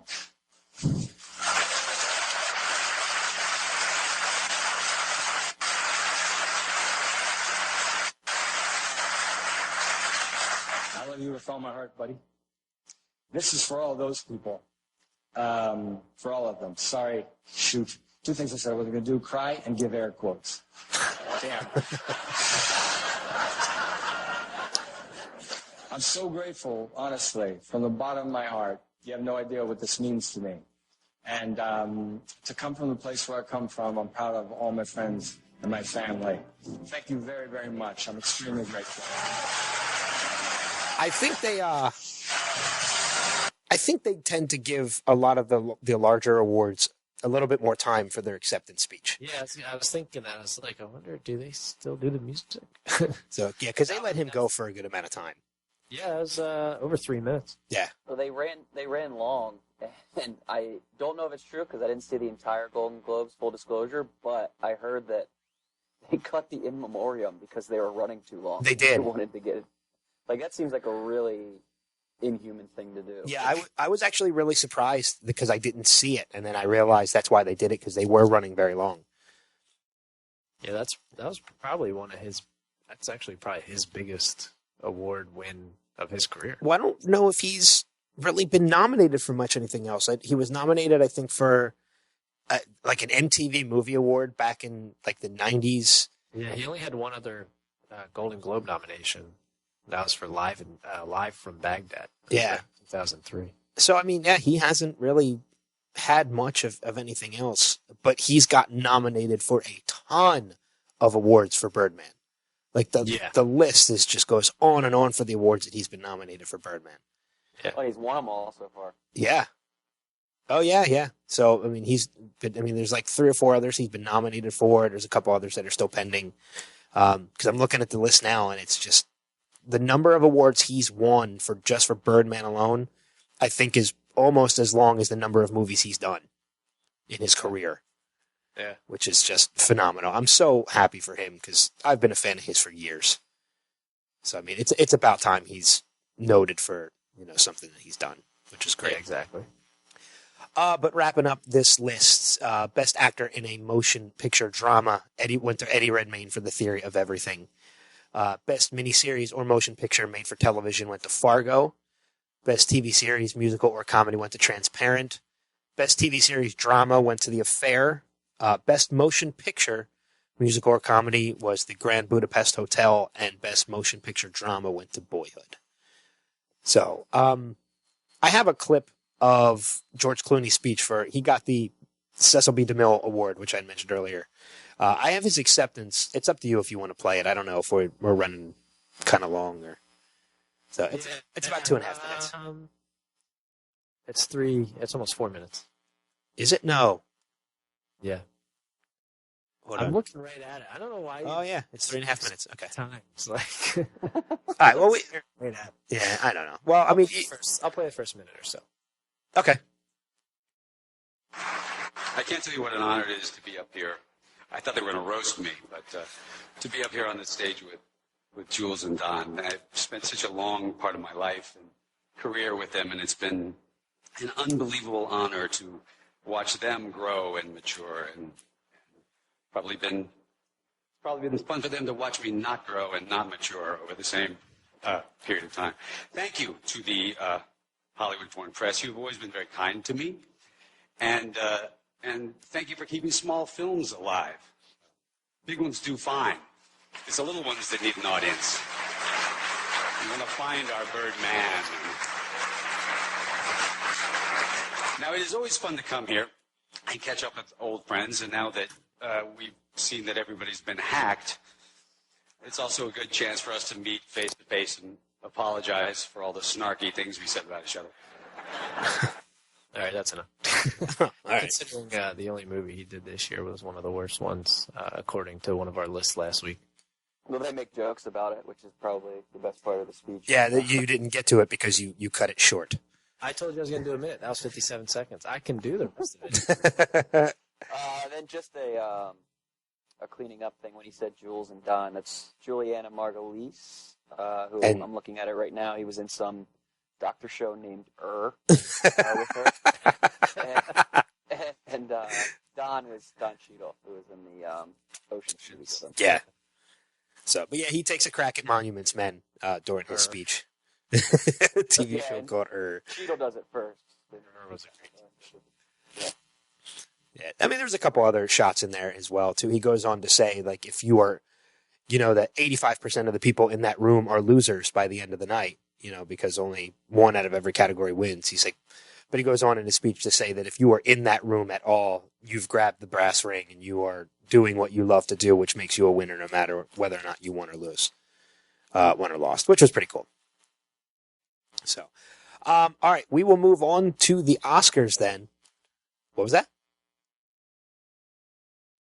Okay. I didn't say anything. I thought somebody said something. All right. All right, we'll move on to the Oscars then. We'll go through, since the nominees came out, and we will run through what some of the nominees are. We'll skip some of the other ones, like visual effects. Well, visual effects we could probably mention because they're all great movies. Movies nominated for visual effects were X-Men Days of Futures Past, Interstellar, Guardians of the Galaxy, Dawn of the Planet of the Apes, and Captain America Winter Soldier. Those are good movies. Yeah. Although I haven't seen Interstellar yet. I haven't seen it either. So I'm looking forward to. It looks cool visually. Yeah, but I heard the story's not that great. I heard the story's just kind of. So it would have been nominated if it was a good movie because it's got the star power and the director power. So you can kind of take from it not being nominated for Best Picture that it could have been better. Yeah. All right, so we will start with director for movies or for directors that were nominated. So starting off with Birdman or The Unexpected Virtue of Ignorance, which is Alejandro Inarritu. Boyhood, which was Richard Linklater. Foxcatcher, Bennett Miller. The Grand Budapest Hotel, Wes Anderson, and The Imitation Game, which is Morton Tidlam. Early predictions for director? Steve, I'll let you go first. Probably Inarritu, but Linklater might get a Lifetime Achievement Award for Boyhood, so it's actually probably is Linklater, just because of the way that Boyhood was directed. Yeah. Yeah, I'd have to agree with that. I think Linklater's probably the one. Yeah, I'll go with Inarritu. Okay. Moving on to cinematography, Birdman, Grand Budapest Hotel, Ida, Mr. Turner, and Unbroken. My early prediction for this one's going to go to Birdman, just because the way that movie was shot was fantastic. I mean, it seemed like it was all one continuous shot for the most part, which I thought was pretty brilliant. It's tough to make early predictions because we haven't seen some of these. That makes sense. Yeah, just from watching the trailer for it compared to the other ones, yeah, I'd agree. Yeah. I mean, we're still going to be going through these, and over the next couple weeks, we're going to give you, critiques and things like that, and our opinions as we go through. 'Cause some of these movies we haven't even seen yet. Steve, I think you've probably seen more movies than any of us. Although I've seen a couple of them in theaters. I've only seen one of the cinematographies, but Birdman is also the only one that I've heard people talking about the cinematography, so that makes sense that would win. Best Original Screenplay, the nominees are Birdman, Boyhood, Foxcatcher, Grand Budapest Hotel, and Nightcrawler. So I'm not going to make any kind of predictions for screenplay or things like that, just because, again, haven't seen many of them. Best Animated Feature, Big Hero 6, The Box Trolls, which we mentioned actually comes out to DVD this week. How to Train Your Dragon 2, Song of the Sea, and The Tale of Princess something. I can't pronounce it. Kaguya, maybe? Kaguya? Kaguya, I'll go with that. Yeah. I loved How to Train Your Dragon 2. That's just my pick, just because I love that movie. Yeah, it did win the Golden Globe. Yeah, and the Golden Globes are usually a good prediction as to who's going to win the Oscar as well. Doesn't always work out that way, but it's a good prediction for it. Yeah, like we said earlier, the Lego movie is a big snub on this one. I think that was the only one that would give. I mean, Big Hero 6 was good, but I don't think it compares to How to Train Your Dragon. Yeah, well, I have a list of the snubs, too, that we'll get to right after we finish reading the nominees. Nominees for Best Supporting Actress, Patricia Arquette in Boyhood, Laura Dern in Wild, Keira Knightley in The Imitation Game, which, Steve, I know you spoke highly of after you saw it. Yeah, very much so. Emma Stone in Birdman, and Meryl Streep in Into the Woods. So, best nominees for Best Actress went to Marion Cotillard in 2 Days, One Night, Felicity Jones in The Theory of Everything, Julianne Moore in Still Alice, Rosamund Pike in Gone Girl, and Reese Witherspoon in Wild. I didn't see Wild, but that intrigues me. I'm interested to see that movie. Yeah. I like Reese Witherspoon. Well, it's on our list of movies. So, She's like she doesn't look any older than she did like 5-10 years ago. Who, Reese Witherspoon? Yeah, she's still gorgeous. Yeah. Unlike Renee Zellweger. Renee Zellweger. Call back. Best Supporting Actor went Robert Duvall in The Judge, which I'm looking forward to seeing. Ethan Hawke in Boyhood, Edward Norton in Birdman, Mark Ruffalo in Foxcatcher, and J.K. Simmons in Whiplash, who won the Golden Globe for that one as well. Was Robert Duvall nominated for the Golden Globe? I thought Robert Duvall was awesome. I heard he's really great in that movie, too. He was nominated, but J.K. Simmons won, so. Yeah. I guess. Best Actor in a Motion Picture nominees are Steve Carell in Foxcatcher, Bradley Cooper in American Sniper, Benedict Cumberbatch in The Imitation Game, who I don't know if you saw it, did another Cumberbomb at the Golden Globes. No. Oh my God, it was hysterical. He did it intentionally, and the audience actually laughed at it because they saw him do it. So apparently it's a thing now. Cumberbombing is a thing. Michael Keaton in Birdman and Eddie Redmayne in The Theory of Everything, which will be interesting. What is a cumber? Did I miss that? Cumberbombing. What's a cumberbomb? He jumps up in the back of a picture. He photobombs a picture. Oh, okay, I got you. Yeah. I'll have to send you a clip. There's a clip of him doing it, and it's great. Right. Put it on the Facebook page. I will. I'll put the clip up to that on the Facebook page. But this one will be interesting because both Keaton and Redmayne both won. So won the Golden Bradley Globes. Cooper's nominated for the third year in a row. Yeah, won't win. Yeah. What was last year's? American Hustle. Oh, okay. Yeah, I know 2 years ago was Silver Linings. Yeah. Couldn't remember what last year's was. Okay. And the last category is for Best Picture, and the nominees are American Sniper, Birdman, Boyhood, Grand Budapest Hotel, Imitation Game, Selma, The Theory of Everything, and Whiplash, in which I have seen one of those movies. Me too. So, but I will. I've seen three. An Imitation Game is absolutely fantastic. It's so good. Yeah, I want to see that. Now normally they can do up to 10, right? They just chose 8 this year. Mm-hmm. Okay. Which is weird because I mean, there's a couple. Looking at this list of snubs, there's a couple movies that they feel kind of got snubbed for Best Picture. Unbroken, which was Angelina Jolie's movie about World War II hero Louis Zamperini, they feel got snubbed for a Best Picture nomination, as well as Interstellar is on that list as well, and Gone Girl and Foxcatcher as well. Yeah, I'm surprised Foxcatcher wasn't on there. I also expected Foxcatcher, yeah. Yeah, so did I. But yeah, 5 movies actually that got snubbed for Best Picture. Life Itself, which was the documentary on Roger Ebert. That's supposed to be really good. Foxcatcher, which is Bennett Miller's movie on Wrestling. Yeah, one that's not about wrestling. It's oh God, why can't I think of his name? Steve Carell play the character that Steve Carell plays. DuPont. I should know that because it happened local to where I am. Yeah, I was gonna say. Gone Girl, which was Fincher's movie, Interstellar, and Unbroken. So 5 movies that could have been in there. And as well as the Lego movie, which you had mentioned is a huge snub for animated picture. Yeah. Now, my prediction this year, I know last year, Ben, you and I were pretty unanimous in saying 12 Years was going to win when we did our predictions. Mm-hmm.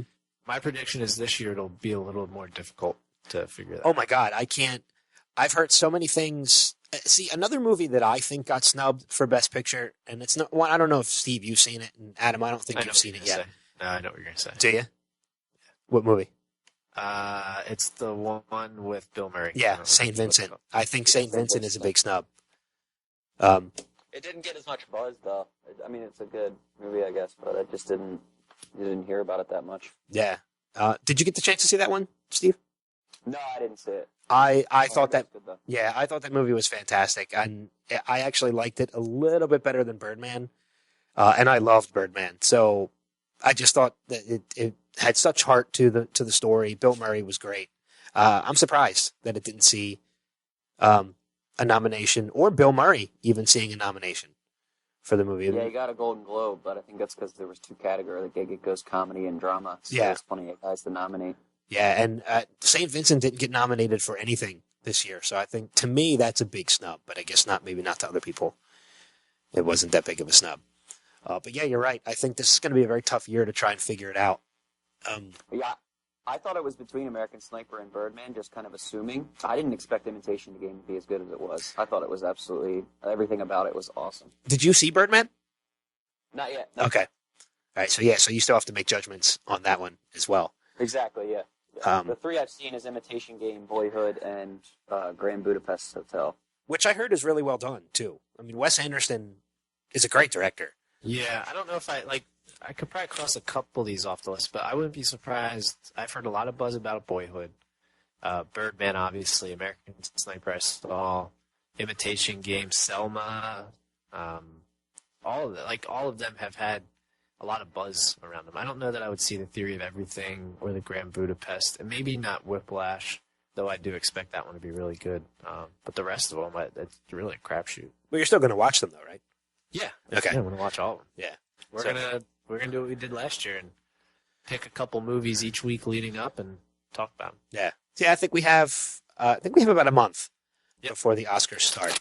4 weeks, 8 movies. That's 2 a week. Yep. Yeah, so we Done can and done. We can knock that out pretty quick. Well, I don't know. Is it 4 weeks? Because we're not going to be doing the show. We're going to have to wrap it up the show before the Oscars. So I don't know. Yeah, we still have 4. Okay. All right. That's good. So we have 2 a week. Oscars is the 22nd, right? I think so. Yeah. So we have 4 starting today. So we had the 25th, the 1st, the 8th, and the 15th. Okay. Yeah. Yeah. So we have. Yeah, you're right. You're at 4 But weeks. one of those is Super Bowl Sunday. Well, might have to record that show on a Monday. Oh yeah. Yeah. Well, I think last year we didn't do a show on Super Bowl Sunday. Yeah, I don't think so either. So, but yeah. But I mean, yeah, we could always record it on Monday and put it up. But going through a couple of the other snubs that were prevalent this year, Jennifer Aniston for Cake was a nominee that we didn't get to see. And obviously Jennifer Aniston was the one that campaigned harder than anybody for a nominee. Yeah. Ava DuVernay from Selma. A lot of snubs from Selma. Yeah. As far as actors go. The lead actor, right? Did get nominated. Yeah. David Oyelowo didn't get nominated either. For his role as Martin Luther King Jr. So I'm still going to watch the movie just because, again, it's nominated for Best Picture. Best Picture, yeah. And the other one I see is Jake Gyllenhaal for Nightcrawler. I didn't see that, but it looked really cool. I heard he did. I heard his role was really good in that movie. Yeah. Amy Adams for Big Eyes was another one that we got. They got snubbed. And she was a winner that didn't get for the Golden Globes. It didn't win. Yeah. Didn't even get nominated for the Oscars. Yeah. A couple surprises that came out this year. Obviously, I don't think it's a big surprise to me, so I don't know why it's listed. But Bradley Cooper for American Sniper. Yeah, I saw that listed on a surprise list too. I'm not surprised after seeing the movie. No. Like a surprise that he was nominated? Yeah, it's a surprise that he was nominated. That's interesting. Yeah. For me, you would have to fill it in with somebody else, and I don't know who else you would fill it in over him for a movie like that. The only one I could probably say is, like I said, Bill Murray for St. Vincent, but you know, I haven't seen American Sniper to say whether or not he deserves to be in it over Bill Murray. And everybody I've talked to who saw St. Vincent said this is probably the performance of Bradley Cooper's career. Yeah, I think it was. That's what they were saying about American Sniper. Yeah, they're saying that he's really good in it. Yeah. Another surprise is Laura Dern for Wild, which I don't know here or there about that because I haven't seen the movie. Inherent Vice for adapted screenplay is another surprise. Paul Thomas Anderson's screenplay. And do you guys know anything about this? Like this book, this writer, he's like a cult following writer. His books have no plot. Really? Yeah, there's nothing to it. And apparently the movie's the same way. I had a friend that saw the movie, and they're having like conversations and dialogue, and you have no idea what they're talking about. Like it's crazy. So I mean, I guess that you could see that for that reason for adapted screenplay, because apparently the books aren't about anything. Yeah. Okay, so yeah, I guess that could be where the surprise comes in. Yeah. And the other big surprise for this year is Bennett Miller for Foxcatcher for the Best Director nomination. So it surprises me that he's nominated for Best Director, but the movie itself is not nominated. Right. Yeah. Yeah, I'm surprised. I mean, like we said with the director of Selma getting snubbed, he's probably the one that would generally fit in that spot. Yeah. Over Miller. I know people that want to see Foxcatcher but won't watch it just because Steve Carell's look creeps them out. Well, it's supposed to be really heavy. Like last year when you guys were talking about how you knew that 12 Years a Slave was probably going to win. Like 12 Years a Slave was a great movie, but I'll never see it again. Like I watched it once and I don't want to watch it again. And yeah. Foxcatcher is the same way. Yeah, you're right. 12 Years a Slave was a very heavy movie, like you said. It's just yeah. So yeah, not something that I'm going to watch once a month. It's not like a Guardians of the Galaxy where I'm like, yeah, let's put it on. Or a movie I've gone to theaters and seen like 4 times. No single person gets psyched to put on 12 Years a Slave. Right, yeah, exactly. And I've heard the same thing about Foxcatcher. Yeah, I wouldn't be surprised. I think I saw a new trailer that came out for it where he walks into the gym holding the gun. Oh, yeah. The guy over. Yeah, I've seen that one too. That's crazy. Yeah. It's like, like you said, it's not the kind of movie where you have a movie night and invite everybody over for pizza and beer and let's watch 12 Years a Slave. Let's watch Foxcatcher. Yeah, so do we want to decide right now what 2 movies we're going to review next week? So that people who are listening know what to expect for next week's podcast? Well, I saw American Sniper, so that would knock it down to 1 movie I'd have to watch this week. And I actually plan on watching that tonight anyway. Steve, are you going to watch it before next week? That's fine with me. You want to come back next week? I mean, I see them all anyway, so. Okay. And I've already seen 3, so if you guys want to. What's one of the other ones you saw? I've seen Imitation Game, Boyhood, and I watched Grand Budapest Hotel this afternoon. Let's do American Sniper and Imitation Game. Sounds good. Steve only has to watch one too. All right, yeah, sounds good to me. Well, I got to watch both, but it doesn't matter. Yeah, we don't care about it. Yeah, I know. I watch a lot of movies anyway, so it doesn't really matter. All right, so then next week we will start our reviews of the Best Picture nominated films, and we will start with American Sniper and The Imitation Game. So, and we will give what we think. We'll give a rating. Yeah, and we might have another interview next week. Maybe, I'm not sure yet. I think I know who it's supposed to be too, and I'm kind of hopeful that we get that one. Yeah, fingers crossed as well, because we've been waiting on this one for a while. Yeah, cool. I'm doing a running tally of my my Oscar nomination rankings as well on my Twitter. So if you guys check out the Twitter after I watch every movie, I kind of rank them in my completely unofficial way. Okay. At srichards31. Yeah. I'll list his Twitter feed as well as my Twitter feed and your Twitter feed on our webpage as well. If you go under the bios of all of our staff, which is pretty much just me, Adam, Steve, and I think Lauren might still be. I don't know if I took Lauren down or not. Technically Joe, but he's only like half the year. Yeah.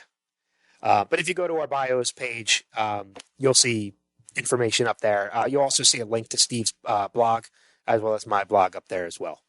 Yeah. So follow us on Twitter, follow our blogs, and like you said, Steve will be doing his rankings of the movies as he goes through them.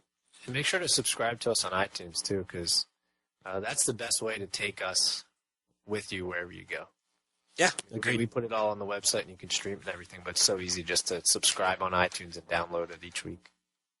It's simple. Yeah, agreed. Follow the Next Level on Twitter at NXT Level Radio. Check out the website, like I said, www.nextlevelradioonline.com. And just go to the staff bios and blogs page, and you'll see links to everything up there as well. Follow us on Facebook, facebook.com/Next Level Radio Online. And as Adam said, subscribe to us on iTunes. Just go to the iTunes library and search Next Level Radio, and you will find us right there. And subscribe. So let's get ready to wrap things up, and we were going to do that with the Weird of the Week. And now the Next Level Showcast presents the Weird of the Week. I'm going to do one story this week because we're probably running a little long on time. Sounds good. Jesus Bandit Richard Liebman performs miracle, escapes to elude cops. This is Hawaii. Hawaii cops are on the hunt for a man known as the Jesus Bandit. Kauai newspaper The Garden Island reports that Richard Isaac Liebman is wanted by police after missing a hearing at Lihu District Court on December 4th. Liebman, who area residents describe as the Jesus Bandit because of his long beard and robe, has allegedly burglared numerous. It says burglared. I would assume this should be burglarized. Numerous homes on the island North Shore over the past 4 years. This is off the Huffington Post, by the way. Kalau. I shouldn't have picked this story because Hawaii with all these damn. Kauai resident Leo McCarthy said he saw Liebman near Secret Beach on Kauai's North Shore on Saturday, January 10th. But when police arrived, the spry 140-pound Liebman scurried up a cliff and escaped. It's not the first time he has eluded police. In 2011, he allegedly burglared a house in Kakaha, but just his name, sorry. Fled when police tried to arrest him the following day. He was later apprehended but released in July of 2013, provided that he continued mental health treatment near his family in Texas. When his mother brought him to the Lehu airport, Lehman ran away, hiding in around Kauai's North Shore again.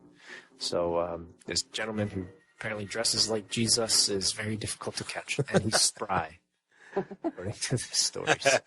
Like I said, only do one story because of our time, but if we're going to do one, might as well be about a guy known as Jesus Bandit. That's true. That's a good one to do. All right, that is going to wrap things up then for this episode of the Showcast.